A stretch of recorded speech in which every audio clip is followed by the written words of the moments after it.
Good morning. That one works, right? You'll grab a seat. I'd like to welcome you to the December meeting of the LCTCS Board of Supervisors. Thank you for joining us today.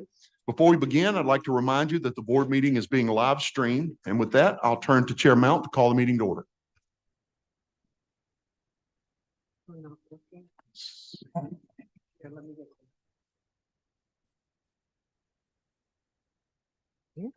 All right, I'd like to call the December 13th, 2023 LCTC Board of Supervisors meetings to order. And next we'll have Stevie Smith do our Pledge of Allegiance. Oh, waiting on our flag. Here it comes. The flag right now. Do you have some music playing? Other duties as assigned, I think. All right. I pledge allegiance to the flag of the United States of America and to the republic for which it stands, one nation under God, indivisible, with liberty and justice for all.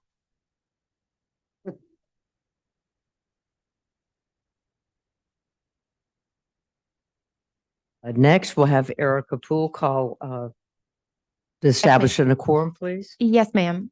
Chair Mount Present. is present. Supervisor Jackson is present. Supervisor Burke is present. Supervisor Bradford is absent. Supervisor Butler McIntyre is absent. Supervisor Hollins, I do know he is present. Supervisor Hollins is present. Supervisor Johnson is absent. Supervisor Lee is present. Supervisor McConduit is present. Supervisor Murphy is present. Supervisor Price is present. Supervisor Salah is present. Supervisor Smith. Supervisor Smith is present. Supervisor Toops is absent. Supervisor Wood is absent. Supervisor Payne is present. Supervisor Zarang is present. Madam Chair, we do have a quorum established. Next, we'll have the approval of our meeting agenda for December 13th, 2023. So the chair will entertain a motion. Motion by Supervisor Salah. Second by Supervisor Jackson. Is there any objection to the motion? Hearing none, that motion passes. Next, I'd like to have approval of the meeting minutes from October the 4th, 2023. Chair will entertain a motion. Motion by Supervisor Zarang. Second by Supervisor Smith. All right. Is there any objection to the motion? Hearing none, that motion passes. Where's you take? So staff recommends, staff recommends that the board approve the consent agenda, which consists of items F1 through F7 as presented. All right. I'll approve. All right. Okay. We have a motion. Supervisor- Is there a second? Motion by Supervisor Smith, seconded by Supervisor Price. Any objection to the motion? Hearing none, that motion passes. All right. Just very briefly, I'd like to congratulate Stevie Smith, who was recognized as the cable luncheon and received the 2023 Robert B. Ham Award for distinguished services and appreciation of his lifelong commitment to coastal Louisiana. Round of applause.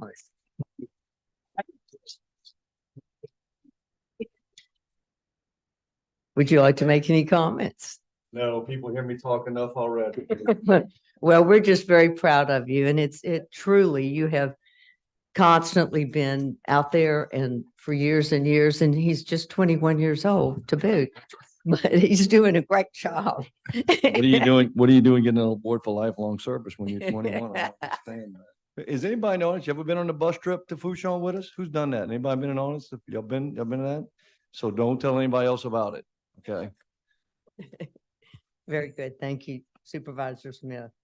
Dr. Sullivan. Very good. I can't let the moment pass, though, without making reference to the fact that Supervisor Smith won the Ham Award.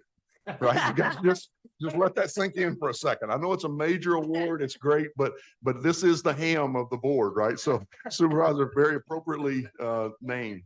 And those bus trips down to Fushan, they are definitely some ham going on there. I know that, no doubt. Well, guys, we have an incredible presentation for you this morning, and a partnership that has been in the development now for a few months. It is moving exceptionally fast. It is one that we know here in Louisiana, a focus on the energy economy has been our focus for generations. But as the energy economy changes, it's important that our colleges and that our business partners are at the table together, making sure that we're able to meet that longer term workforce demand.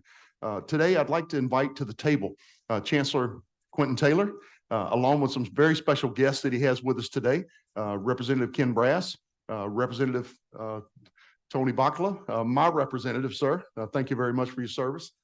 And as well as Mr. Robert Burgess, a guy who is no stranger to this organization and a guy who's been a friend to our community and technical college system, to Baton Rouge Community College, and to a wide array of our mission over the years. So welcome to each one of you. And Chancellor, I'll turn to you to kick things off.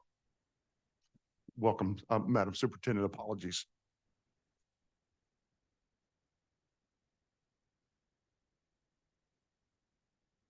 That button. There we go. Used to run those things, I man. know, Did, right? did you forget? Things change in 18 months. Good morning, members of the board. Dr. Sullivan, Chair Mount, thank you for the opportunity to present some of the great work that is happening at River Parishes Community College. Really excited to have with me here to my left and in order is Mr. Robert Burgess, CEO and President of the Ascension Chamber of Commerce, Representative Ken Brass, as well as Superintendent Dr. Edith Walker from Ascension Parish Public Schools. And so let me just kind of tee this up and give you some context of what it is that we're actually doing. So way before I got to RPCC, this group of individuals and others, Sheriff Bobby Weber, Ascension Parish Sheriff Department, Clint Quintmall, Parish President, they had began a framework called Cradle to Career, and really trying to provide a holistic approach for the people of Ascension Parish, cradle to career, right? But there was a really big emphasis on that work and framework on the West Bank, specifically in Donaldsonville. And so what we're going to talk about today is exactly what you see on the screen. How do we expand access and opportunity for the people in Donaldsonville and on the West Bank? So I'm going to turn it over to each of them to give a few remarks about this partnership from their perspective. Then I'll go through a quick presentation and give you an update on where we are. Well, what was once the proud state capital of Louisiana, Donaldsonville at one point fell upon hard times. And it is the desire and will of all of our political entities, including, as the chancellor said, the sheriff, the school system, the chamber, the parish government, the library board, the justice board, all coming together to try to turn the tide in Donaldsonville. From a chamber perspective, Representative Brass will talk about the opportunity ahead of us for capital construction due to industry expansions. It's beyond belief what's going on there. But to help support that, we're doing a lot of other things in Donaldsonville. We're in a process now of changing the outcome of healthcare in Donaldsonville. There's a task force involved in telling the new hospital board at Prevost, board was put in this past month with a new CEO to change the trajectory of healthcare for all the citizens on the West Bank. They have been neglected for generations, and we're going to change that. In addition to that, the chamber, with a lot of help from the state delegation, was able to secure a little over almost $300,000 towards this project because we think it's so important. So you've got a partnership of every business and government entity working in concert to support the Chancellor and River Parishes so that we can give our citizens opportunity, not only for this generation, but for generations to come. Good morning.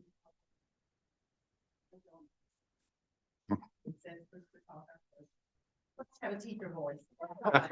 So I've been in this Ascension Parish for 20 years, and I have worked both in the West Side.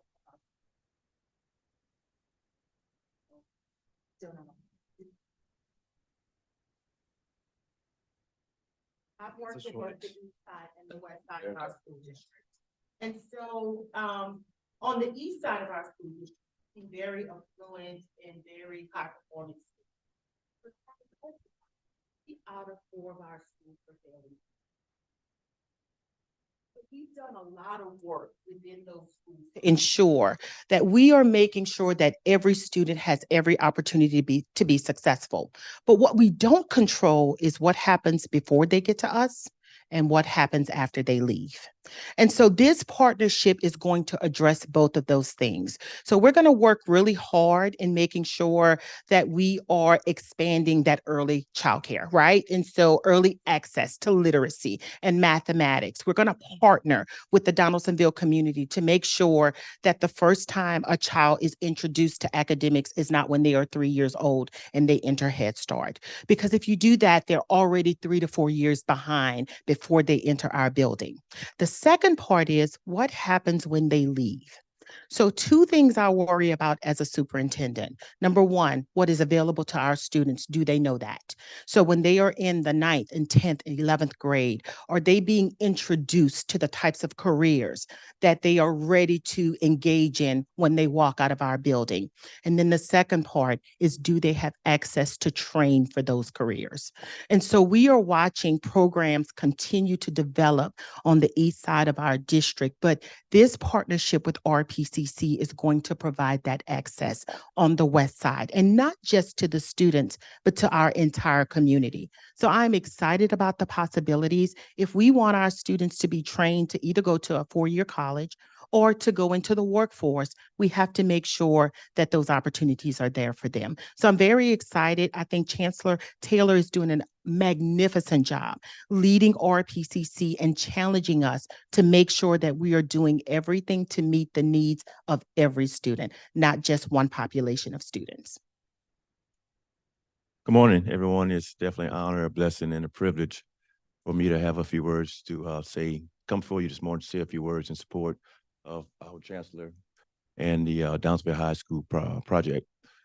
As a member of the House Education Committee here in Baton Rouge at the Capitol, I would like to publicly and personally thank each one of you guys, Dr. Sullivan, each of you board members, for your commitment not only to our students throughout the rural parishes, but our students across this great state of Louisiana. Today is a great day. This project is a great project. As the superintendent mentioned, we have incorporated a motto, a logo of from cradle to career. And at the end of the day, this motto is a game changer to the Donaldsonville community. We've recruited as far as industrial facilities. It's St. James Parish, Ascension, Iberville is known as the industrial corridor across this great state of Louisiana. There's over $50 billion of projected projects that's slated to be constructed within the rural parish region. So at the end of the day, we have to provide a mechanism, a training center to where we can train our people locally to ultimately where they can be qualified for these jobs.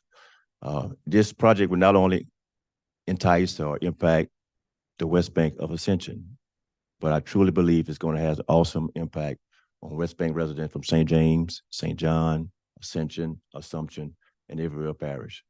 So at the end of the day, this is a great day for Louisiana. One thing that I brag upon as I travel this great state of Louisiana on the House Education Committee is there's no other project here in Louisiana, of none that I know of across the state, across the country rather, to where you're going to have the buy-in from all the different agencies. For early childhood, we have Nickel State involved. For this project, we have the Real Parish Community Colleges. We have our school district involved. We have our community, our industrial people involved. We have our state legislature involved. We was able to secure over $1 million in addition to the $300,000 to help with the construction at Donaldsonville High School.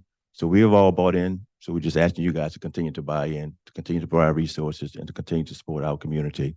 Like I said, not only Ascension, but this entire Real Parish corridor. So once again, thank you all for your commitment to our residents. Thank Dr. Chancellor for his leadership, and we look forward to continue our partnership with you guys as we move forward. Thank you.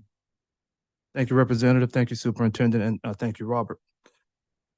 So you heard about who our partners are, but I'll just read them to you here real quick. And this project is called the Donaldsonville RPCC Workforce Training Center. The school district, our River Region delegation, our Central Parish government, the city of Donaldsonville, and Mayor Leroy Sullivan, who couldn't be here today. Again, the chamber, the parish office, and of course, our business and industry partners. So we've decided that we needed to ensure that programs were aligned with what the industry said they need as it relates to their employees. And so obviously process technology is at the very top of that list, instrumentation and electrical welding. And a very important component for me and for all of us, quite frankly, is our adult education Work Ready You program where while in the morning, your traditional school day, the kids from 9 through 12 will have access to those programs that you see at the very top. But in the evening, starting at 5:30, adults in the community through our IET, Integrated Education and Training Program, will have an opportunity as well to participate in those very same programs. Dr. Sullivan, you said it from day one, if all we do is focus on the cradle and not the adults in that same home, have we really had impact and changed the outcome and the trajectory of the people living in that home? And so this is a complete cycle that we're trying to overcome here in terms of poverty, literacy, numeracy, et cetera. And then our workforce programs will also offer, as you see there, NCCER, pipe fitting, millwright, electrical, and et cetera. So this space inside the high school was just an underutilized space. I don't want to say abandoned, but things change, curricula change. And so the space was there. And this is what it looked like before. This is what it's looking like today as progress is happening, construction is happening today to the tune, and thanks to that 1.1 million and the 300,000 that our legislative delegation and the chamber were able to secure for us. This is what one of the classroom computer labs is going to look like, those red triangles. No, what are that? A rectangle. I'm sorry.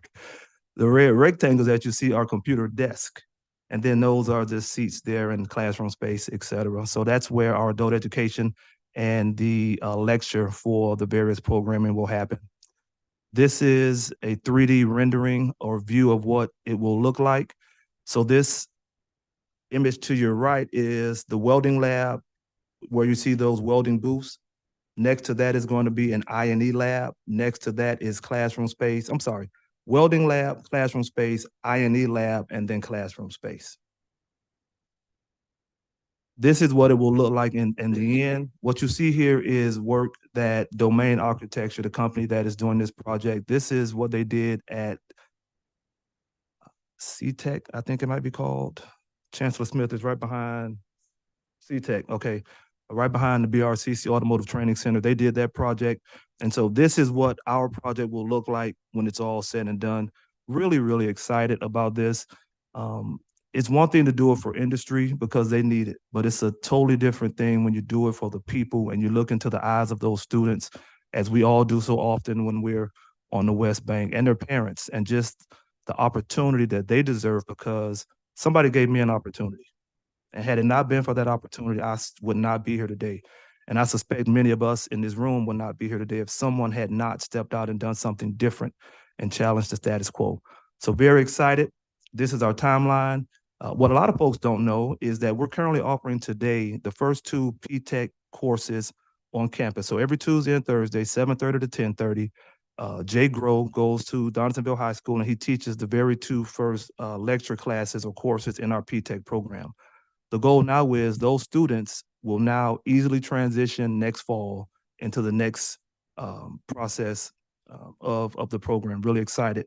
Construction completion date, late January, equipment installation, February 24, non-credit and workforce classes start in March. Jumpstart summer programs, really excited about this.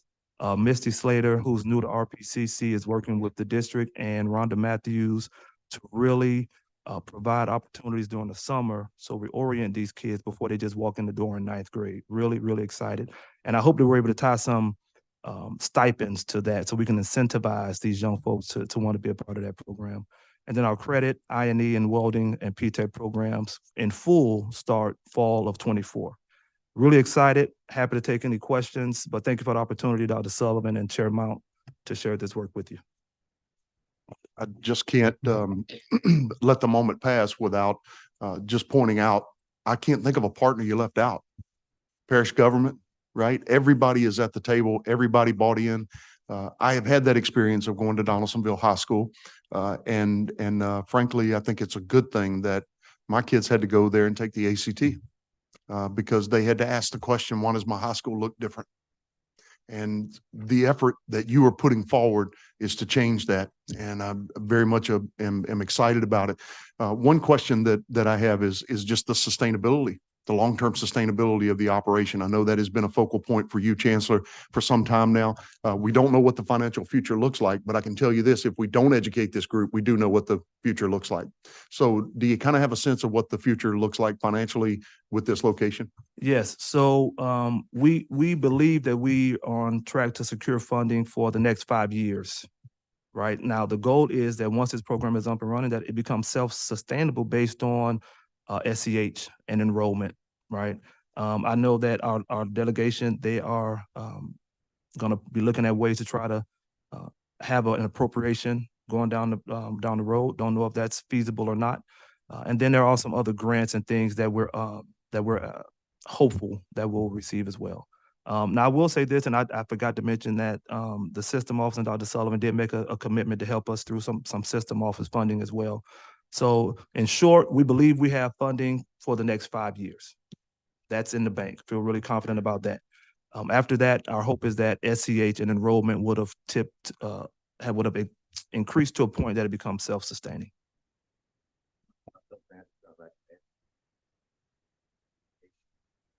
And all the agencies that's at the table, we're making a concerted and a strategic effort to reach out to our local industrial partners to help invest.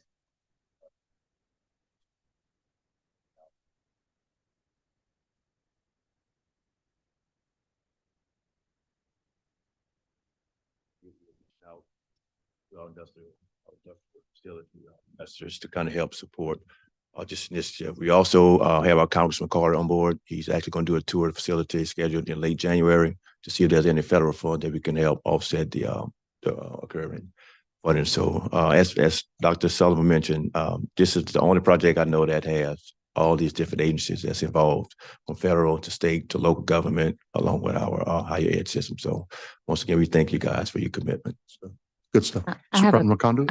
I have 2 questions. The first is just on the funding sustainability. Is dual enrollment funding not available? Okay, so that'll be one, because I know that previous work that I had done, they were trying to figure out at the state level, right, how to expand what is covered through dual enrollment for high school students.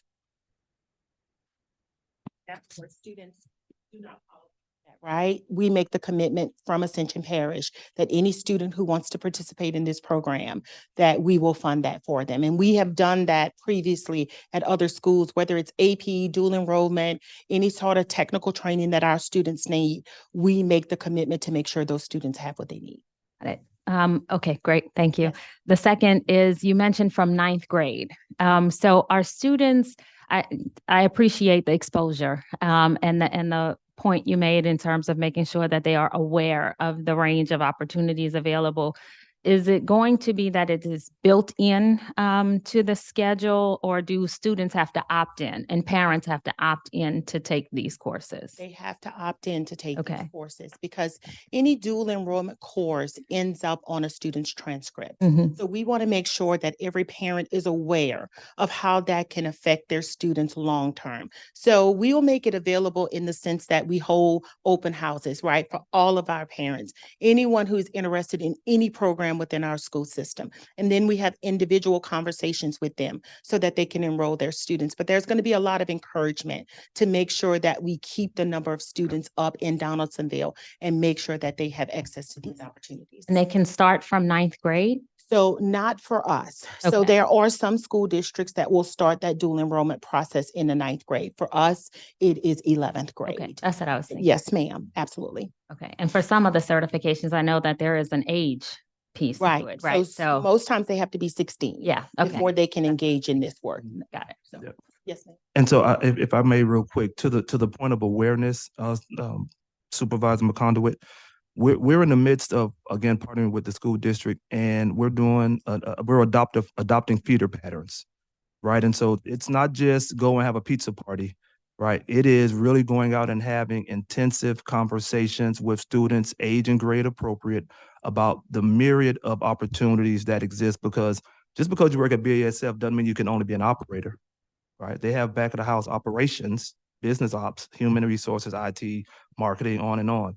And so this board made an investment along with the state 4 years ago with the mobile labs, Dr. Sullivan. And so our mobile lab is outfitted and is multi-purpose to where we're going to be going. And again, having these really strong conversations, well, encouraging conversations, I should say, so that when a student does begin to really think about what is my path, we've done a couple of things. We've built brand recognition and brand loyalty. First and foremost, that's my marketing hat coming on. And then secondly, it is for them when it's time to make a decision, we've been so invested in them, they're going to select RPCC is our hope. And then they'll make a choice or a conscious effort to pick a program that they've had an opportunity to learn about, whether it's healthcare, IT, P-Tech. Very good. Other questions from the board? Look, as Supervisor Smith just said under his breath, that is a good deal. It doesn't get much better than this. I want to congratulate each one of you for grabbing a hold of a problem in your own community, identifying it, coming up with solutions, and running as fast and as hard as you can. You have the full support of this board. There's no question in my mind. This is the right work. It is the right approach in terms of bringing resources together. Thank you. Appreciate all the work. Thank Well you. done. All right, that'll be hard to top, but this next one is pretty special in and of itself. We have a member of our team who will be joining us at the table here, who has been out of commission for a period of time, but is back and is back in a big way, and is here today to talk to you about a very exciting effort around our CNA testing effort. But I would like to begin by welcoming back to the table Dr. Wendy Palermo. Wendy.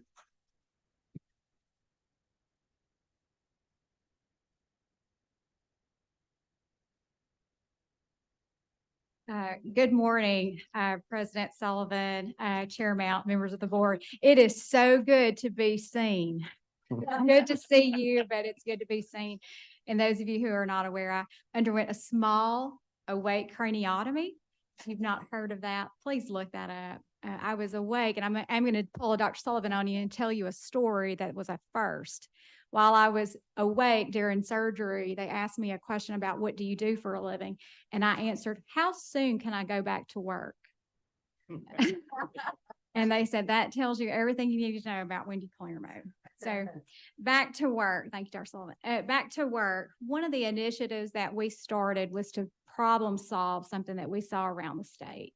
We had third-party vendors that were using our facilities to test our students and other members of the community and industry. So we spoke to Dr. Sullivan about this and said, why are we doing that? We can do that ourselves. We have a history of doing that, teaching and testing. That's what we do every day. So we approached our friends at the Louisiana Department of Health and asked, is this something that we can do? And they said, that sounds like a great idea. Start the process. So we started moving forward in that direction. And I'm happy to tell you today, this week, the LDH is doing site visits within our college campuses to, quote, green light each of our campuses. So just to remind you, just around our system, we have probably close to 30 healthcare campuses that eventually we would like to grow. Can you imagine what we're talking about industry partners in healthcare? We're talking about our dual enrollment students. We're talking about our own internal nurse aid students and our eligible nursing students. So I ran the numbers yesterday, and it looks like already today we have over 1,000 students that we could touch if they so chose to get access to that first rung on the ladder, if you will. And imagine the impact that would have in our communities, especially our rural areas. And I would like to really acknowledge the help of the Louisiana Nursing Home Association that we have, who are 100% behind this initiative. It also, I want to tell a story on a couple of our chancellors. When this got out, he's going to kill me. Dr. Randy Esters at Louisiana Delta Community Colleges, his team said that not only do we want to do this, we want to be first. Then Dr. Tina Tenney at Nunez, her team acknowledged we want. So do you get what I'm saying? It's so great to work with the willing, that this is a huge thing to try to lift. And not only were they willing, they wanted to go, I want to do this now. And so I look forward to coming back to the table to share with you the number that we're actually able to do in reaching equitable prosperity for 2030. Wendy, thank you so much. I want to just make sure the board understands the scenario that we had to begin with. So if you were a certified nurse assistant, you were going to go take the test. You were going to pay somewhere in the neighborhood of $250. About 125. Sorry, 125. That 125 was for a job that was typically a $12 an hour job. Does it really make sense to pay $125 for a professional licensure for a $12 an hour job? What we have done is fundamentally change that scenario for the student.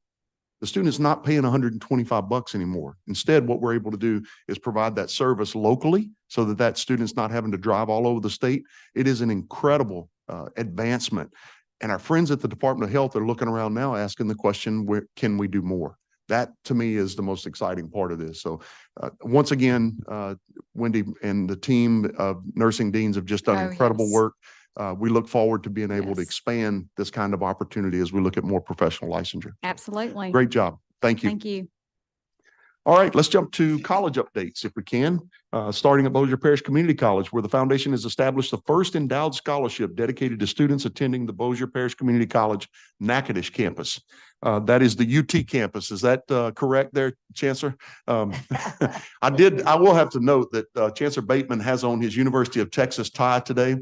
I did mention that the age of that tie does look a bit dated. He did say 14 years it's been since he's been able to wear that tie and be excited about the University of Texas playing football. So in addition, at Bossier Parish Community College, the SGA President Jared Cox has been named Student Leader of the Year for the two-year institutions. What an incredible honor. The Louisiana Association of College and University Student Personnel Administrators is the group that made that announcement. The award recognizes outstanding leadership, commitment, and dedication to improving the campus community and beyond. Excellent award there. We have a couple of examples where colleges are working very closely together to solve workforce needs. This one at Central and South Louisiana Community College, where both of them have been identified as Aspen Prize finalists. How about that? Congratulations to Dr. June and to Chancellor Sawtelle on incredible work. The Aspen Prize is one that has been around now probably 7-8 years. It is $1 million prize.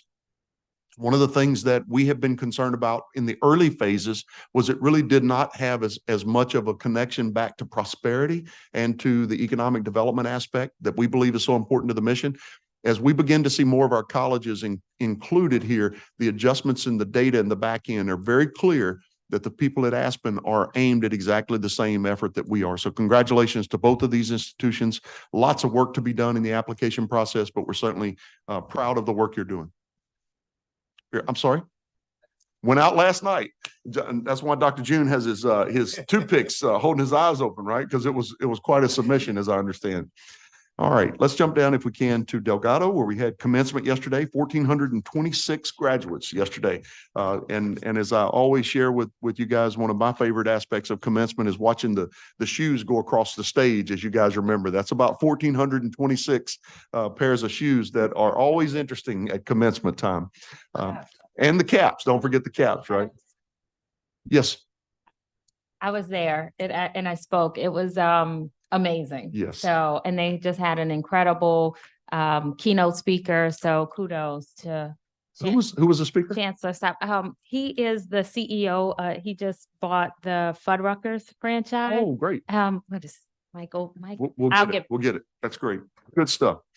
All right, jumping down if we can to to Fletcher, where the Fletcher Technical Community College received a $25,000 gift from the Peltier Foundation. I hope I said that correctly, Chancellor, in unrestricted funds, which is always the best kind, right?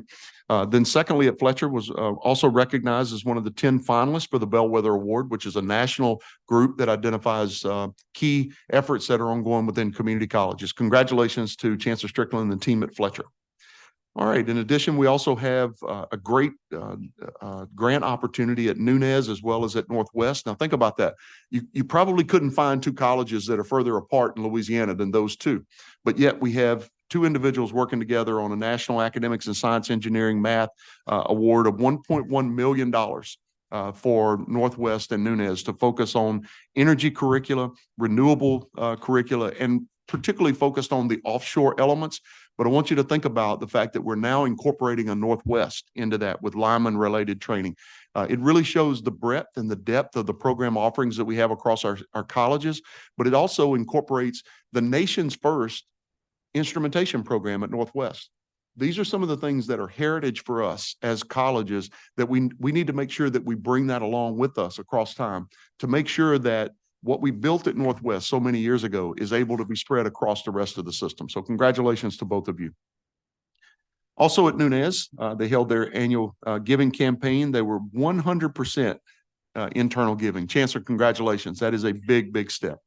Says a lot about who the institution is. Also, Nunez received a partner donation of $25,000 from Chevron to specifically support the P-TECH program and students with those dollars providing not only support for equipment and tools for the program, but also support for students and professional development. Also at Northwest, at North Shore, too many ends there. Jim, we had the Founders Day, 93rd anniversary of Founders Day at the Sullivan campus of North Shore Technical Community College. I think you know where that is, Mr. Murphy. And the 93rd Founders Day celebration. This is a campus that has been around for quite a number of years, lots of history there, and certainly has an appropriate campus name, I would say, Mr. You weren't but three though, right? Just to be clear. All right. Also at South Louisiana Community College, short-term training programs have been granted approval by the Veterans Administration. This is a big deal, right? Short-term training is becoming more and more the expectation. And so having those resources there are big. SLCC also opened its 6th home health training lab located at the college and T.H. Harris campus in Opelousas. So congratulations to Chancellor June and the team there, as well as at Sewella Technical Community College, where the Lake Charles Rebound Bond Initiative that you saw right here at this very board meeting was approved in big form in Lake Charles. And as a result of that, we'll see about $3.5 million from the bond initiative that will fund the flight training program at Sewella Technical Community College. Very excited about the work that is going on there. That concludes the president's report. I'd like, if I can now, to transition to our board development segment. This week has been a very interesting one in the world of higher education policy, in the sense that we have now for about 15 years been in this discussion of how we advance Workforce Innovation Opportunity Act, or WIOA policy, but also how we advance policy around Workforce Pell. We have been pushing this rock for a long, long time. Yesterday, in what was almost a surreal moment, the House Education and Workforce Committee marked up the reauthorization of WIOA as well as the Workforce Pell Bill. And folks, I have to tell you, to sit and watch that for a second and to think about the number of trips that we've made, the number of just data reviews, conversations with staffers, it has been a long, long journey. But what happened yesterday says to us, Congress is serious. We're going to see some advancements that relate to our mission that I think will be game changing. I've asked Chandler if he will to come forward and outline for us some of those changes and what the impact will be for our colleges. So Chandler, turn to you. Yeah, good morning, Chair Mount, Dr. Sullivan, and members of the board. Just as Dr. Sullivan mentioned, a lot of work over many, many years, and many of you have been a part of those conversations, especially over the last 10 years, in our interest and need and working to make sure that Workforce Pell could be a reality and part of our mission for our students. As yesterday came about, I did provide each of you with a fact sheet just on the Workforce Pell, and I'll start there, then we'll address the WIOA opportunity. But we put together a workforce white paper as well for Workforce Pell that was shared with many, many staff members and members in Congress, and it's floated around to many departments, which I think helped leverage conversation conversations around some of the data that they were interested in seeing about the outcomes of this work and the work that Ramsey has done. But I want to say that I know Dr. Sullivan is probably being humble about it, but he really has driven this initiative along with the chancellors in this state. And I would say from watching this the last 8 months, even over the last 12 months, Louisiana has really probably been the strongest advocate for workforce Pell, in my opinion. And I've seen that across all of our other states as well. And we have many other members in part of Ramsey, but we've been fighting this fight and we will continue to fight the fight in terms of workforce Pell. But what I want to mention is yesterday, it did make it through House Education and Workforce Committee, and it did pass. So it will go to the floor. But this is really an opportunity where we're focused on programs that are short-term in nature. So things like CDL, lineman, welding, IT, most of the programs that are high wage, high demand career fields, many of our programs that you saw us with our results with Reboot Louisiana and others that to qualify for MJ Foster. It's an opportunity to take programs that are 8 to 15 weeks in nature and provide funding for individuals, adults that are on the sidelines that are not participating in our economy, to allow to upskill and reskill adults so they can enter the workforce and so they can be a part of our working economy. And so some things to highlight specifically. And the other thing I want to note is Senator Cassidy, he's also stood up and made his support known behind this publicly. And again, we want to thank him and his team as well with that work. But those conversations have not stopped with Representative Virginia Fox out of North Carolina and Representative Scott out of Virginia and their team members really working towards this. There are a few things that they're looking to put as part of solidifying this bill, but making sure not only it's 8 to 15 weeks in short-term programs in nature and having funding be available for these students, but there are things around the completion rates and job placement rates that they want to strengthen up some of the policy to make sure that we're held accountable. I would say the biggest thing when it comes to probably moving over to the Senate side that raises concern is the for-profit institutions and making sure that they can hold them accountable to the same standards that are going to be built out into the bill. So while it's moving along, and this is the first time we've seen some great movement in workforce Pell in quite some time over many conversations and markups, et cetera, we still have a long way to go in making sure that we can get this passed on the Senate side. And I provided that white paper as some detail and the high level fact sheet. I'm very big in facts, and so this will help you get a high-level overview in terms of conversation. And really, our employers and our industry partners have provided support in saying why this is such a great opportunity to make sure that we can get them the skilled labor so they can continue to grow in their workforce. And so that is a high level of the Bipartisan Workforce Pell Act. One day, maybe we can call it the Monty Sullivan Workforce Pell Act because he's truly passionate about this. And there's no other leader, and I mean that because I've watched him from the sideline. And then the other is the Workforce Innovation and Opportunity Act. That was started in 2014. And so this opportunity is to relook at the lens and the framework of the act and how do we continue to strengthen and make sure that these funds, training dollars and such are available at our state to our workforce development boards, reaching business and industry partners for upskilling and reskilling. And one of the things I want to really highlight here is the discretionary funds that are up to 15% that have traditionally been driven to industry training and workforce training and incumbent worker, we're looking at the new focus being dedicating up to 50%. So let that sink in, the opportunity that we can sort of dedicate up to 50% of these funds versus up to 15%. That's going to be a huge game changer, not only in our colleges and the programs that they're offering to our students and our communities, but also to our industry partners for upskilling and reskilling. And then there's a few other things in terms of making sure we can strengthen the workforce development boards, create some opportunities for innovation amongst the workforce development boards, as well as the entities and government agencies and partners with our colleges, the accountability, the quality, and the metrics, making sure that we're able to report on those and that individuals were able to track that they're earning these industry-based certifications that are in high wage, high demand career fields.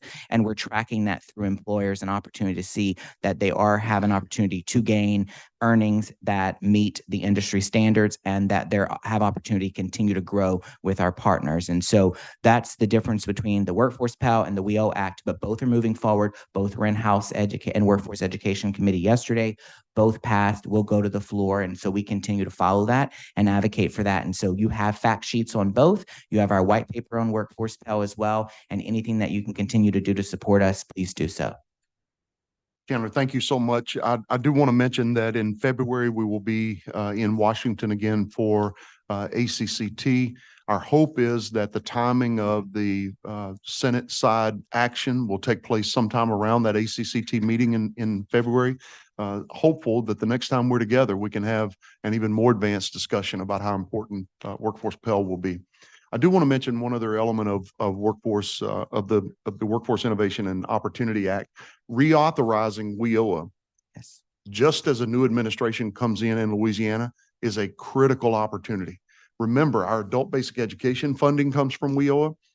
We also have a significant amount of training dollars tied up within WIOA. I think there's a huge potential for us to see change on the horizon. So I urge you, for those of you that are engaged in the transition discussions, I urge you to keep a focus on that because it'll be real opportunity. Questions for Chandler? Chandler, sorry, does it, any update on Second Chance Pell? Yes. So yeah, I'll take that one. I'll try to take that one. Let me say, it has been authorized. Second Chance Pell is authorized, but we are in the midst of the implementation process. In order for individual colleges to be eligible, initially they participated in, I believe, sort of what you might think of as a pilot location. So we had some of our colleges participating in the pilot. Now we're beginning to move toward all 12 of our institutions implementing Second Chance Pell. What we are running into is some real challenges between the accreditation and U.S. Department of Education issues. This is not unlike what we do with dual enrollment. When we wind up having to go to the accreditors and ask for approval to teach at a given facility somewhere, you've got to demonstrate all of those points that are available within that facility. And so that's kind of where we are at this point. I don't believe we have a college yet who has all of their prison locations approved, do we? I don't think so. I think we're still working on one or two of those, but we'll get you an update on the overall effort. Thank you. Yeah. And I'd just like to thank our colleges because this work happens at our colleges and in those communities. And without their data and without credentialing these students who are in the workforce, we'd still be probably trying to get this into committee. So we're able to show the work that our colleges are doing. And so thank you again for those efforts. True. All right. With that, Madam Chair, that wraps up the board development session. I'll turn back to you. Okay. Thank you. Supervisor Mickey Murphy will present the academic action items for consideration by the board.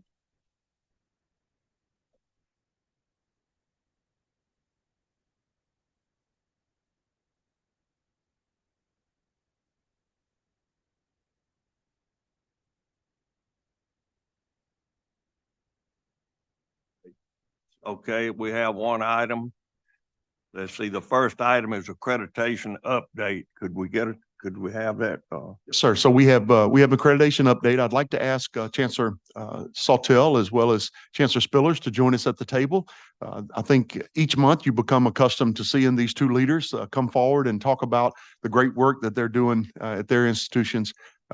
Just cannot be more proud of these two leaders. What they are undertaking is probably one of the highest hurdles in our business. It is not an easy set of circumstances. And as I see each one of them in these board meetings and recognize the amount of progress that you're making every couple of months, I just want to thank you. So with that, Chancellor Spillers, maybe you can start. Might want to choose the mic. Yeah, there you are.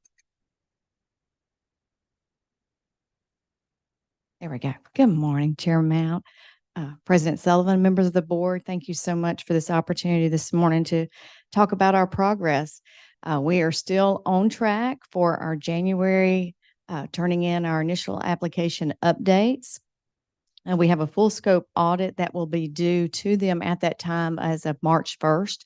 And so we're just still plugging along, still on the same track. and looking forward to getting that handed over to them to get going, because they'll take that to their board in June.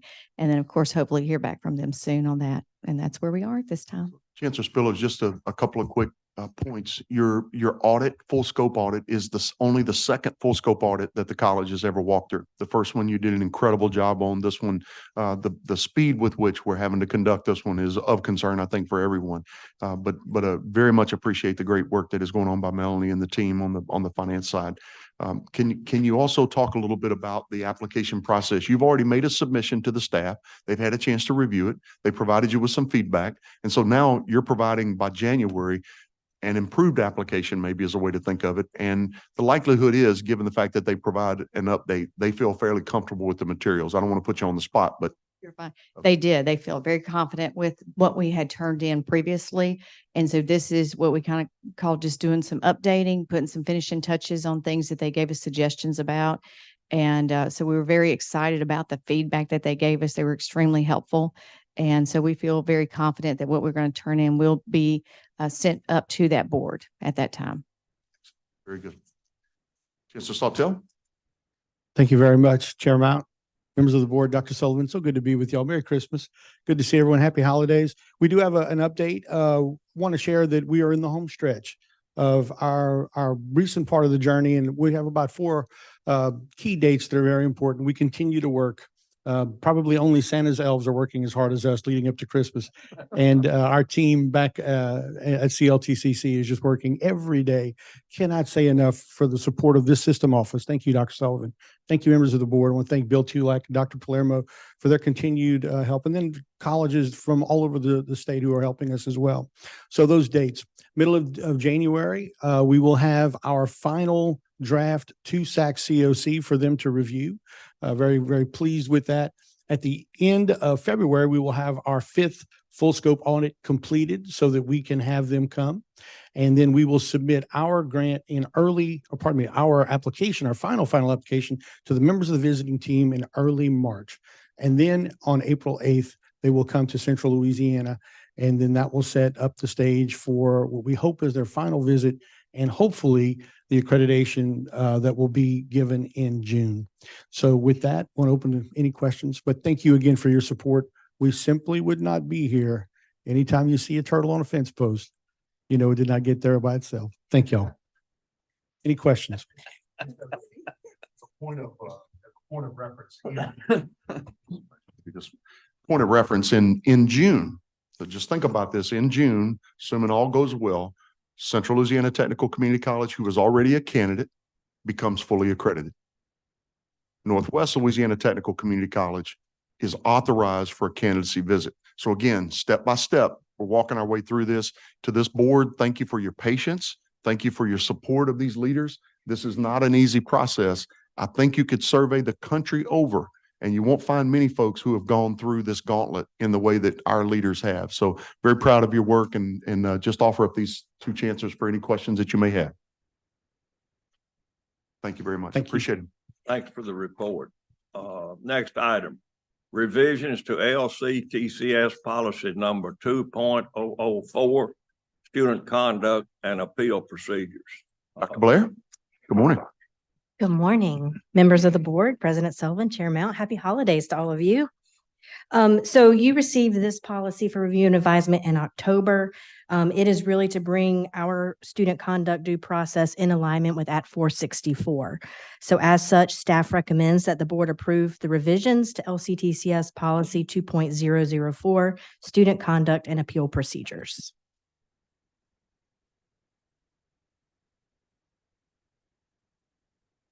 We have a motion. Motion by Supervisor Hollins. Seconded by Supervisor Jackson. Thank you. The second policy is a new policy, and this is a new policy for students. Yeah, let's if we can, let's step back. Yeah, if we can, let's step back. I think we have we had a motion. I guess maybe the question is, any opposition on number 2? All right, here none, then we'll go to number 3. Yes, sir. Number 3, review and advisement, new LCTCS policy number 2.021, student policy on Americans with Disabilities Act. Thank you. This is a new policy for students, and it establishes a system ADA coordinator for students in the system office and assures compliance with the requirements of Section 504 of the Rehabilitation Act of 1973 as amended, and the Americans with Disabilities Act and its amending act of 2008. So staff recommends that the board accept for review and advisement new LCTCS policy 2.021, student policy on the Americans with Disabilities Act. Do we have a motion? No action required, Supervisor Murphy. Okay. And then Next item, item 4, review and advisement, new LCTCS policy 2.0022, opioid education training and reporting policy. This is also a new policy which ensures compliance with the requirements of Louisiana Board of Regents policy on opioid education, training, and reporting. Staff recommends that the board accept for review and advisement new LCTCS policy 2.022, opioid education, training, and reporting. Thank you. Review and advisement on. Thank you. No action required. Number 5, awarding of degree posthumously to Baton Rouge Community College student Cordero Kentrell Love in compliance with LCTCS policy number 1.001. Recommendations. Thank you, Mr. Chair. I will read the recommendation, and then I'm going to ask Chancellor Smith, if he will, to make a few comments on this one. Staff recommends that the board approve to award a degree posthumously for Cordero Kentrell Love. He was a student at Baton Rouge Community College. Cordero Kentrell Love, a resident of Baton Rouge, Louisiana, passed in his home on November 26, 2003. Mr. Love was eligible to receive an Associate of Arts, Louisiana transfer in social sciences. Chancellor. Yep. Can you hear me? All right. Yes, sir. Good morning. Thank you, Dr. Sullivan, Mr. Chair and Madam Chair and Board. This young man's mother reached out to me, his wife actually reached out to me and said that when she went home, she found him dead, of course. And we felt that the gentleman was on track to get his associate degree, and we would like the board to approve such policy to allow his family. He was going to graduate in the spring. We certainly want you guys to support this this request, but it was on heartfelt. I talked to the wife that she was very upset and grieving, of course, but did want us to recognize the work that he had done at our college. So I appreciate you guys' support of this. Thank you, Chancellor. Do we have a motion to approve? Motion by Supervisors Ring, Second. seconded by Supervisor Hollins. Any objection? So moved. Thank you. Thank you, Supervisor Murphy. Now, Supervisor Salaf, present the facilities action items for consideration by the board. Thank you, Chairman Mount. Our first item is Act 959, Project for Swella Technical Community College. Mr. Warren, would you comment, please? Yes, sir. Good morning, members of the board. So Act 959 is a state process by which institutions can do on their own accord projects under $5 million. And these are funds that they may receive from grants, gifts, or state funds. But the fact that those funds, once they hit the college, are considered state funds means they have to follow state guidelines, and this being one of them.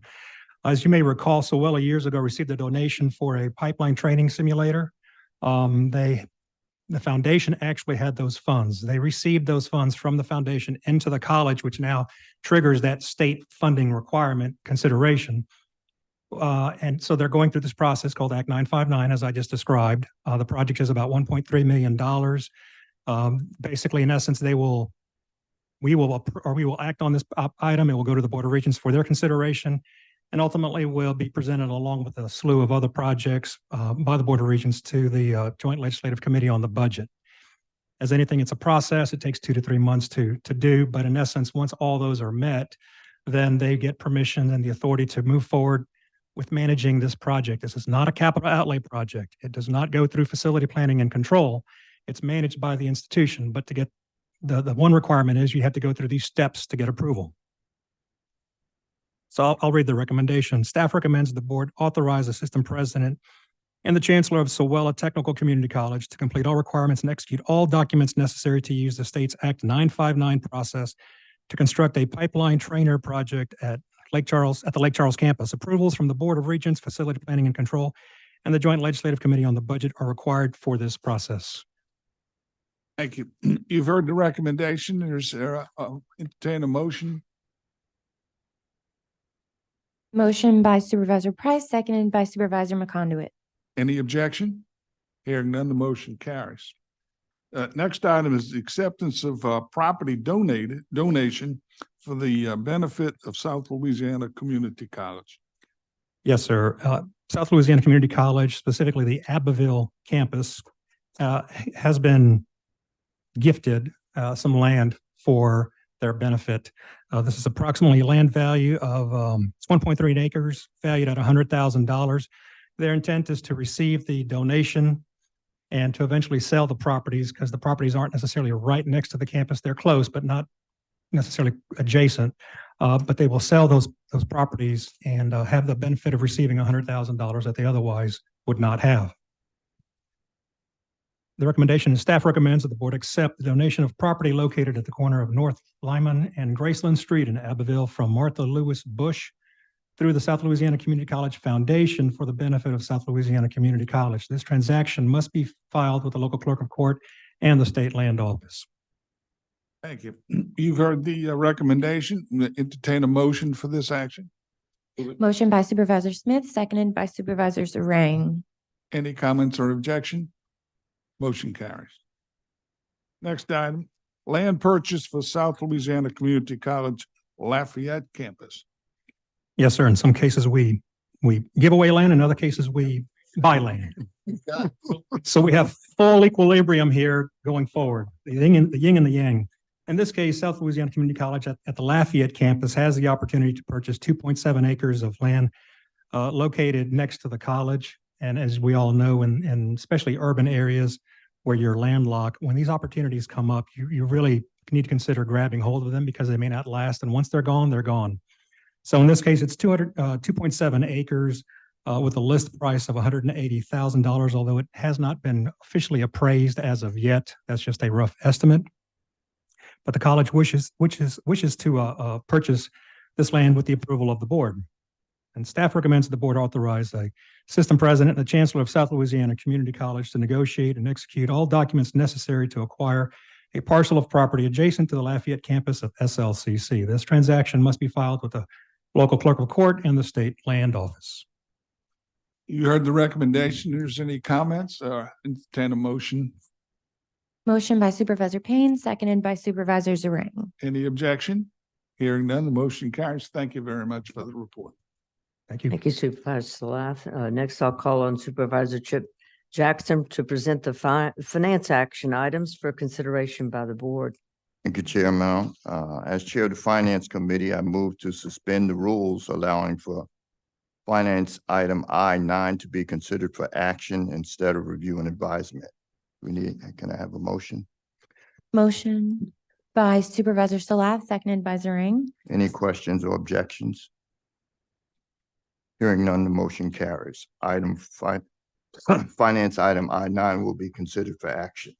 Yes, sir, and thank you for that. This item is a revision to a policy that has been in place since 2002. As I've explained before in prior meetings, we are going through a process of looking at all our policies to update them.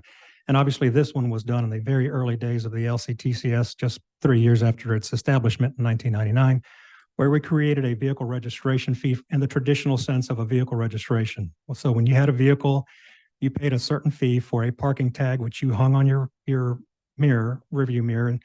And basically that was it, right? The traditional view of vehicle registration fee. Since that time, obviously, the environment for learning has changed, particularly with COVID and online delivery and hybrid classes where people are coming and going, not all of them with vehicles. Some are being dropped off, some through buses, some through bikes. Campus security awareness has been an issue that has grown since the last 20 years. We've installed security cameras, lighting, pedestrian, pavements and things of that nature to help people with getting from the street into their classroom. And even if they're not the student, it's a security issue for faculty and staff, particularly faculty who are delivering the training to the students. So in essence, the CFOs came and asked if we could consider broadening the definition simply from a vehicle registration fee to basically a campus access, campus security fee. Because that's what basically that fee is being used for. It's being used to provide for the lighting, for the security, for the upgrades that occur on that campus. The reason they ask to suspend the rules and make it effective immediately is that some of them, while not mandatory, the policy allows that some of them can implement it this spring semester. And since our meeting is not until February, they asked to suspend the rules to approve it so that they could implement it this spring semester going forward. Some will do it this spring, some will do it next fall. But again, the purpose of the fee is we are not increasing the fee. We are only changing the definition of the fee to make it more broad. Again, to secure, maintain, and support the physical and virtual access to campus resources and initiatives. And I'll read again. Staff recommends that the board approve LCTCS policy 5.011, vehicle registration. Motion by Supervisor Smith, seconded by Supervisor Hollins. Are there any questions or objections? Hearing none, the motion passes. Item 10, Board of Regents matched endowed scholarships and professorship. Had to phone a friend for this one, right? This one's kind of long. If you start singing, I'm not holding anybody. You don't want me to hear me to sing, but we're here for it. So good morning again, Chair Mount, President Sullivan, members of the board. The endowments that we're going to highlight this morning are collectively amongst our 12 institutions. And I'll start, and I'll also invite Chancellor Carlson and Chancellor June to join me here so they can talk a little bit about their institutions and some of the endowments, and especially a new endowment that we're creating at South Louisiana Community College. But what I want to highlight is the success of the work of our advancement leaders, our industry partners, our donors, and our chancellors across this system over the last year. In 2021, we had about 2.1 million in endowments. 2022, we had 2.2 million in endowments. This year, collectively, we have 4.1 million in endowments. So that was an increase of over 1.9 million in this year alone in endowments specifically. Collectively, the assets at our foundations total are 58 million currently. Adding in these new endowments, that takes us over 60 million of assets. And we're over 18 million total in endowments collectively across our system. We did provide you with a quick fact book with all of those numbers for today. But again, I want to congratulate the success of our colleges, our advancement leaders, our chancellors, and we couldn't do this without our industry partners and donors to make investments into our colleges and into these endowments, whether they're the two-year workforce scholarships, the professorships, and our new chair that Vincent June will talk about, that is allowing us to continue these legacies for many, many years to come to support our faculty, support our students, and our communities. So again, I'll turn it over to Chancellor Carlson to give the first update, and then I'll turn it to Dr. June. Good morning, everyone. One of the exciting things at North Shore Technical Community College is we have 8 new endowments this year. I might point out that's been post William Wainwright's tenure. Hopefully he's watching somewhere. No, in all seriousness, so we of that we have Merry Christmas. Thank you. We have 5 of those. So we have 8 new endowments. Of that, we have those come from 5 different donors. But of the 5, 4 are repeat donors to our college, which demonstrates good stewardship on our behalf. 2 of which I wanted to point out. One would be Mr. Richard Weeks, who is he's in his 90s. He's the 4th generation owner of Weeks Marine, which they recently sold after 103 years of a family business. And he called and wanted to make another donation to the college. And the last donation he had given was back in 2017. So it had been 6 years.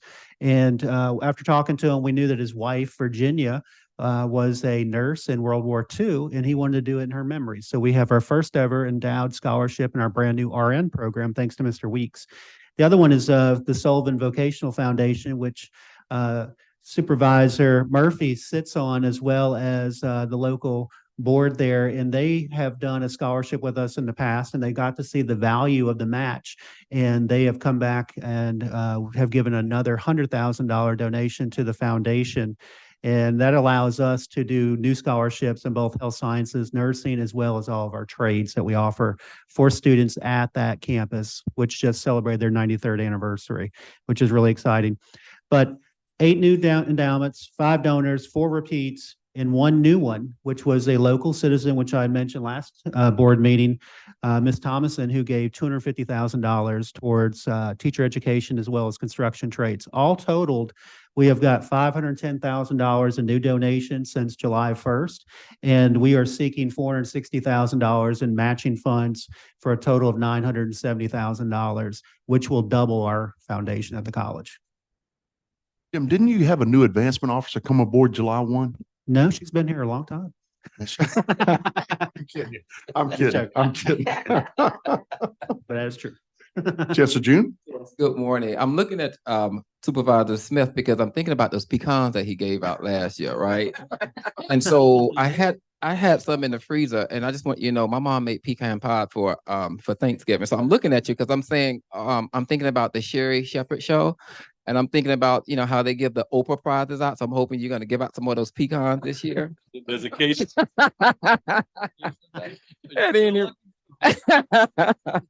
At any rate, good morning, board members. Good morning, Chair Mal and Dr. Sullivan. The race in this space called endowment has been a lot of fun. And, obviously, traditionally, the four-year institutions, they thrive in this space. And so when Challenge sent out a report regarding the endowed race is what I'm calling it among the 12 colleges. I mean, we're just killing it, right? But uniquely to SLCC in 2020, we announced a 5-year, $2.5 million project with the LHC group and the Myers Family Foundation. And so I'm giving a little context here because it doesn't happen without the reality of strong partnerships, right? And so in this particular project, the legacy was centered around Ginger Myers, who actually graduated from the Opelousas campus in practical nursing back in 1980. And with her husband, Keith, they thought that it would be relevant to complement our curriculum in a way where we would be trending in the space for home health. And so with that, we integrated home health into the curriculum. And as a result of that, recognizing LHC's role in being a national provider in in-home health care, where they actually service about, they have 29,000 employees in 38 states, to also include the District of Columbia. The company actually reaches about 68% of the U.S. population, age 65 or older, and obviously their headquarters is right there in Lafayette. As a result of these conversations, we created what we have referred for over this 5-year project plan.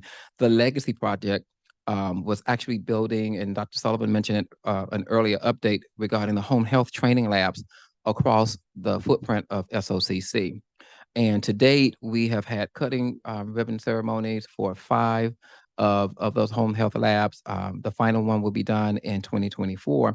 But the key ingredients around this project focus on components such as 6 endowed professorships in nursing and home health, which all have been fully matched through the Louisiana Board of Regents. The creation of the $1 million scholarship endowed for nursing students at SOCC, and to date, 85% have been received and matched to date. And then obviously this historic piece for us is the creation of the endowed chairship at SOCC. And this was made possible through a $600,000 investment through the LHC group and the Myers Family Foundation. And as a result, obviously requesting a match of $400,000 to create the $1 million endowed chairship. And so we're very, very excited about this. We have the first chairship, but I think that when we're looking at how do we best, continue to stake our claim as being a leading workforce provider in the healthcare space, I think it will uniquely take endowed chairships and professorships and other types of things in this space for us to set ourselves apart and to generate the attraction and the creativity and the talent in that. And so we're very, very thankful for Dr. Sullivan, his leadership and approval in this space, and Board of Regents, obviously, for matching these funds and the great partnership that we have with the LHC and the Myers Foundation.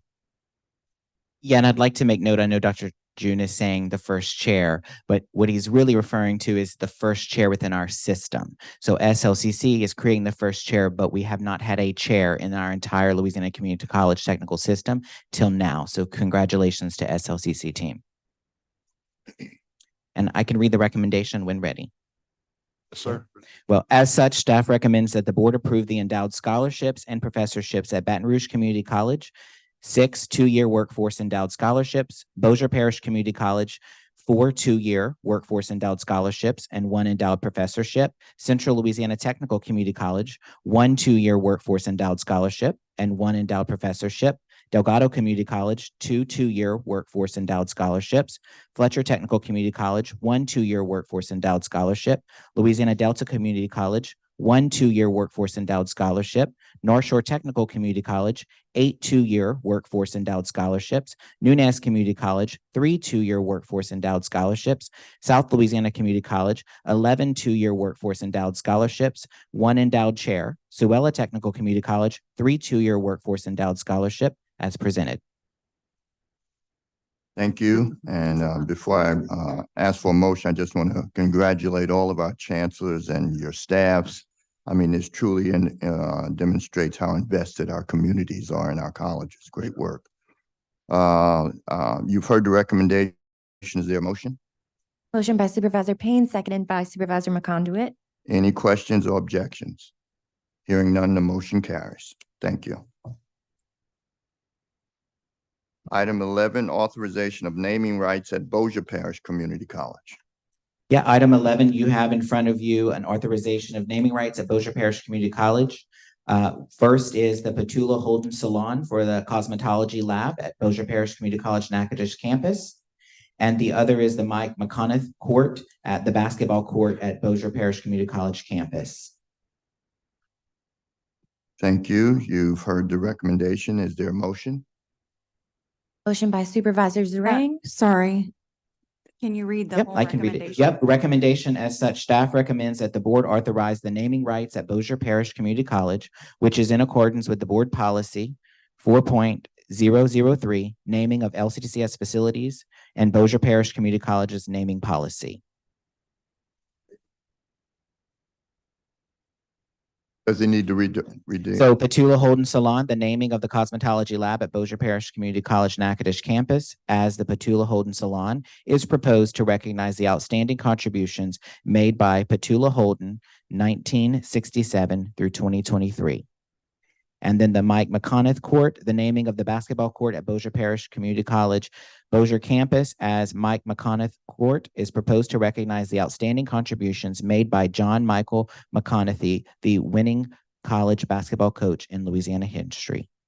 Thank you for that. You've heard the recommendation from staff. Is there a motion? Motion by Supervisor Murphy, seconded by Supervisor Salath. Any discussions or objections?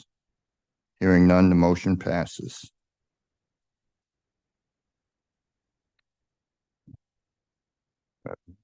Yes, sir. Oh, I'm sorry.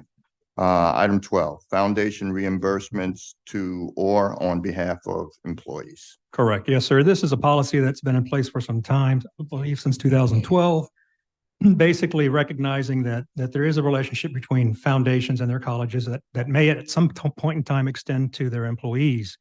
However, with that said, there should always be some oversight by the board in terms of authorizing payments to the employees, because the last thing you want are foundations obviously paying people and you not knowing about it, or the college not knowing about it.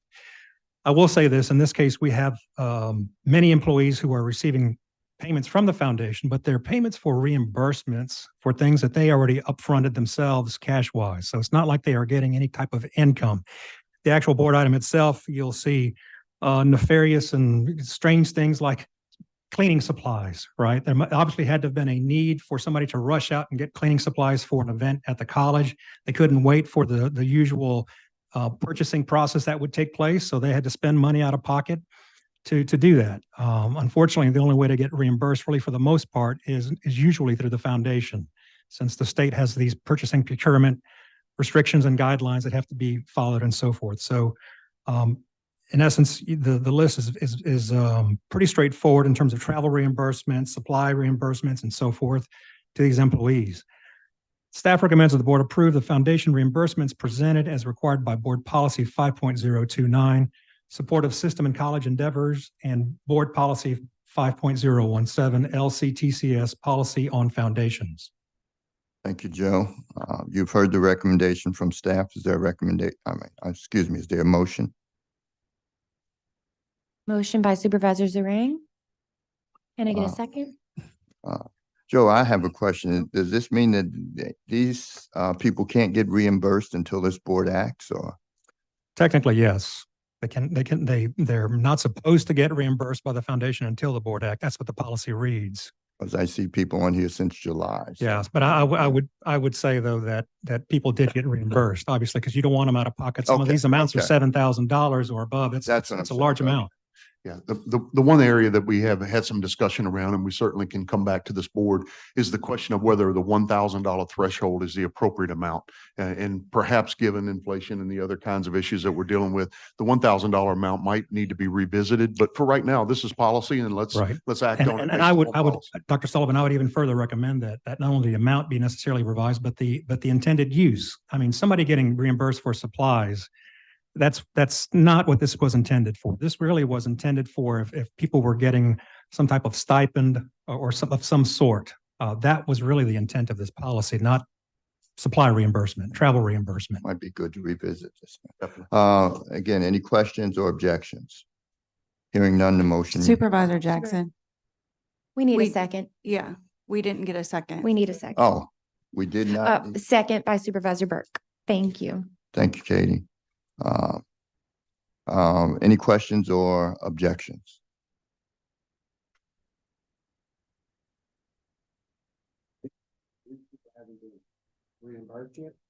Oh, they have been reimbursed. Yeah, that's what good point.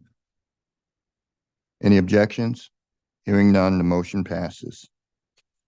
Okay, Supervisor Jackson will now present the personnel action items for consideration by the board. Thank you, Chair Mount. Item 13, review and advisement, revisions to policy, hashtag 6.003, leave for unclassified employees. I'd like to ask if we can, for Gina Doucette to join us. This is an item that we have had an opportunity to talk about at length. It is one that I think probably you've read about in the local news. It is one that we are focused on as a benefit for our employees to ensure that we can find the best talent out there. If the people of Louisiana, just like the ones that we've seen here in front of this board today, expect us to produce a workforce for Louisiana, we have to have the tools in the toolbox to be able to recruit those individuals that will stay with us. This item is one that has been acted upon by other groups within higher education already. It is our intent to go back now, given that this is for review and advisement, and conduct a financial analysis to make sure we understand what the fiscal impact is. We understand the political commentary and the environment within which we operate. But I think it's important for us that we stay focused on recruiting and maintaining the best talent we possibly can. With that, I'd like to turn to Gina Doucette and offer her an opportunity to explain exactly what this policy is about. Gina? Can you hear me now? Yep. So we review the whole policy, not just the parental leave, but that is the biggest bulk of what we changed. We've added in the parental leave. It allows 240 hours for a qualified individual to receive paid time and not have to use their sick and annual leave bank. We did do a report. We found 42 people that would have had this kind of request in the calendar year of 2023. And we probably have about 3,000 eligibles. So we're not looking at a significant impact, and it's not really a true dollar amount. It's a liability amount because it would defer them using their own bank of leave. So it's not cash out. The other systems of higher ed have approved this. And we know that our civil service people already get it. So this is for our unclassified staff and faculty to receive the same benefit. So Gina, thank you for making that point, because I want to be really clear with the board that effective January 1, there will be a circumstance where civil service employees within our organization have access to this benefit. Non-civil service employees will not, right? Because we're pausing at the current time, pausing and waiting until a review and advisement potentially in February. I just want to make sure that you understand there will be a difference. Yes, sir. I'm sorry. Question. What are the qualifications and ought to be entitled to this benefit? So it's very similar to the Family Medical Leave Act. You have to have been employed for a year. You have to have worked so many hours within the year. And the qualifying event is birth, adoption, or foster care of a child. Thank you. May I ask a question for you? So you just mentioned the universe, Gina. So you mentioned that 3,000 employees would be eligible for this benefit. So that's the number of unclassified employees we have in the system. Actually, that includes the classified. So that's a large number, right? Because the classified folks are already going to get this benefit. So it's actually a little bit, it's a different universe. I mean, I'm not being cruel, I'm just trying to get the picture right. But within the whole universe, the number of the other number you recited was 42. And so again, it's a very small percentage of the 3,000. If you take, I assume that was an apples to apples comparison, right? Right, 42 exactly. is a I mean, subset. you're gonna have employees that are never gonna use this benefit Sure. because they're not, like, I will not use this benefit. I do not plan on having more children. Yeah, or adopting. You and me both. We're at the same level, Gina. I'm with you on that one. We, like I told somebody, if we have another baby in the Smith household, we're gonna start a religion, right? It's gonna be that kind of an event. But okay, so that's what I wanted to say. Thank you. Any other questions? No action required on that item. No, I'll Thank you. just staff recommends the board accept for review and advisement the revisions to policy 6.003 leave for unclassified employees. Thank you, Joe. And again, no action required. Correct. Now Supervisor Jackson, I'll call on you again to offer a motion to enter into executive session. Thank you, Madam Chair. At this time, I request a motion to enter executive session to discuss items I-14 and I-15. Motion by Supervisor Salat, seconded by Supervisor Murphy. Any questions or objections? Motion carries. Thank you. Vote Oh. as a yes or no vote to go into executive session.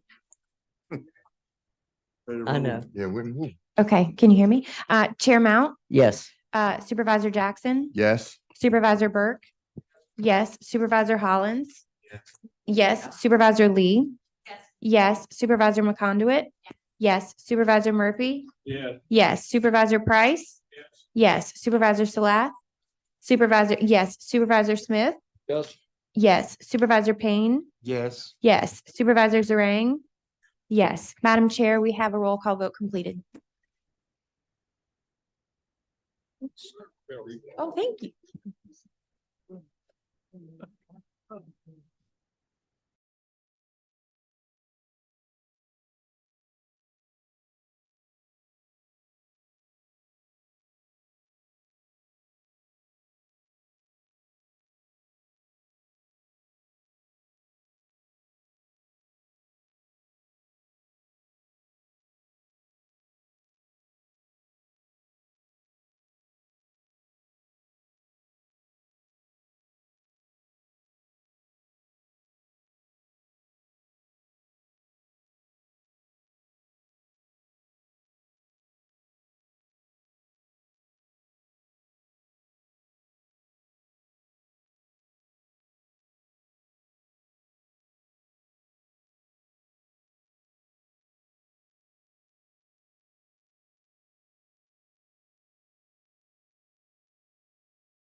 Chair Mount, at this time, I'll reestablish a quorum and call roll. Okay. Yes, let's establish the quorum. Thank you. Chair Mount Yes. is present. Supervisor Jackson Present. is present. Supervisor Burke is present. Supervisor Hollins Present. is present. Supervisor Lee is present. Supervisor McConduit is present. Supervisor Murphy Present. is present. Supervisor Price is present. Supervisor Salath Present. is present. Supervisor Smith. Supervisor Smith, are you here? He is present. He is present. Supervisor Payne is present and Supervisor Zarang is present. Madam Chair, we have established a quorum. Okay, thank you, Mrs. Poole. We will reconvene the meeting and state that no votes were taken, no consensus was reached during the executive session. I'll now call on Supervisor Chip Jackson to continue to present the personnel action items for consideration by the board. Thank you, Madam Chair. We have one last item to present, pending and potential litigation or settlement authority. I think we heard an update from legal, both internal and external legal. Appreciate the great work that is going on there.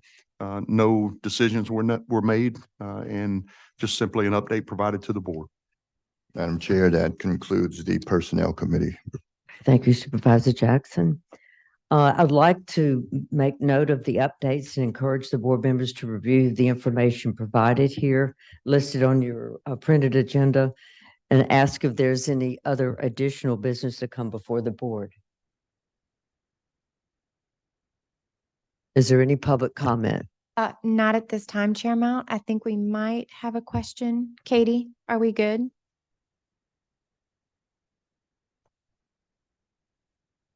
We just need to say, because there's an item 15 on the agenda. No, there's It just no needs- action taken on that item, so we're good. We just need to state But that. there's no, Yeah. it doesn't need to be taken off. We're going to leave it just like it is. Good. Okay, at this time, there is no public comment. Okay, thank you. So, the look at the announcements, reminder that all mandatory training certificates should be submitted to Erica Poole by December 15th. If you are unsure about the ones you've not completed yet, just call Erica or we'll help. She'll call you, one of the two. So a very happy holiday, Merry Christmas and New Year to all of you. The chair will entertain a motion. We adjourn. Motion by Supervisor Smith, seconded by Supervisor Zarang. Any objection? Hearing none, that motion passes. Yeah, we'll talk. Okay, there are pecans on the way. I know. I think Chancellor June said pecan, and I'm like, seriously? In Louisiana? No, it's pecans. Ha! Yeah, and he's from Lafayette.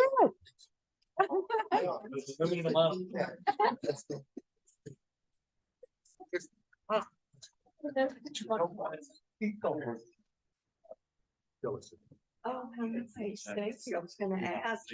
I didn't see. One of her favorites at Christmas. She goes around. Oh, I just love it. Thank you so much. Let's thank her. Oh, absolutely. Hey. Thank you. Don't have it.